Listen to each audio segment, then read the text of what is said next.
Why does your stomach do that weird physical flip when your best friend gets the exact promotion you were gunning for? You're happy for them. You want to be happy for them. But deep down, there's this sharp, sinking feeling in your chest. It feels like you've been punched in the gut, but for no reason. It feels like a moral failing, like you're a bad person. But what if I told you that feeling, that specific, gnawing sense of, I want what they have, isn't a bug in your personality? It's a feature. A survival tool your brain developed back when we were still sleeping in trees. Today, let's look at why your brain is addicted to comparison, and why your jealousy might actually be the fuel you need if you know how to use it. Let's jump back 50,000 years. You're Grog. You're a member of the tribe. In your world, resources are terrifyingly scarce.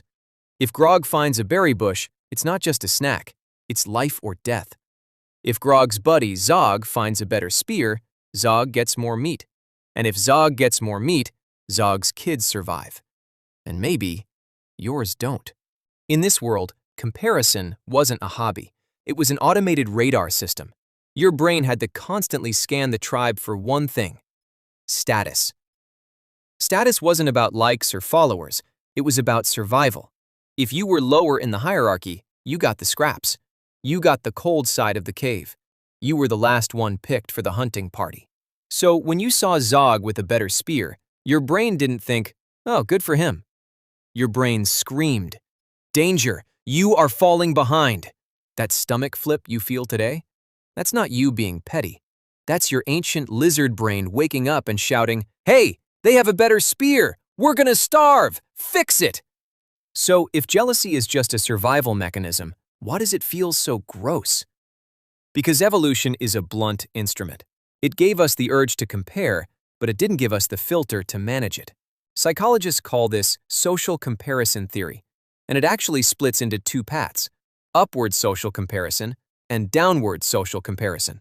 When you use jealousy correctly, it's a tool.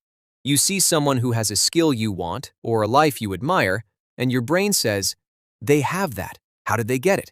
Can I do that too? This is healthy comparison. It's benchmarking. It's what drove humans to invent fire, the wheel, and the internet. But then there's the dark side: destructive envy. This happens when your brain decides that because they have it, you are inherently less valuable. It stops being about, I want to improve, and starts being about, I want them to lose. You don't want the better spear anymore.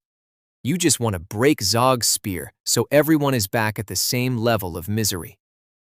That's when it stops being a survival tool and starts being a prison. Here's the problem. Your brain is perfectly calibrated for a tribe of 150 people. That's the Dunbar's number, the natural limit of human social connection. For 99% of human history, you only compared yourself to the people in your village. But now, you're carrying a device in your pocket that exposes you to the village of 8 billion people. You're waking up and comparing your behind-the-scenes footage, your messy room, your anxiety, your bad hair days, to everyone else's highlight reel. You're watching a billionaire, a world-class athlete, a famous influencer, and your high school rival, all in the span of 30 seconds. Your brain is hitting a glitch. It sees this massive, global digital tribe and thinks, we are the lowest-ranking person in the history of the species. It's not your fault. Your brain is miscalculating the sample size. It thinks you're failing because it's trying to measure your survival probability against the entire planet, which is an impossible game to win. So how do you handle it? How do you deal with the gut punch of jealousy in a world that thrives on it? You have to manually override the code. Next time you feel that pang of jealousy, treat it like a notification. Your brain is trying to tell you something, but it's not saying you are a failure. It's saying there is something here that you value. If you're jealous of someone's career, don't spiral. Ask yourself, what specifically do I want to replicate? Is it their work ethic, their freedom, their skill? Turn the envy into strategy. Use the jealousy as a map to tell you exactly what you're currently lacking in your own life.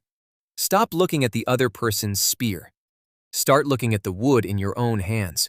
Because at the end of the day, jealousy isn't a sign that you're broken. It's a sign that you're human. and humans are meant to grow. Now, go sharpen your spear. See you in the next one.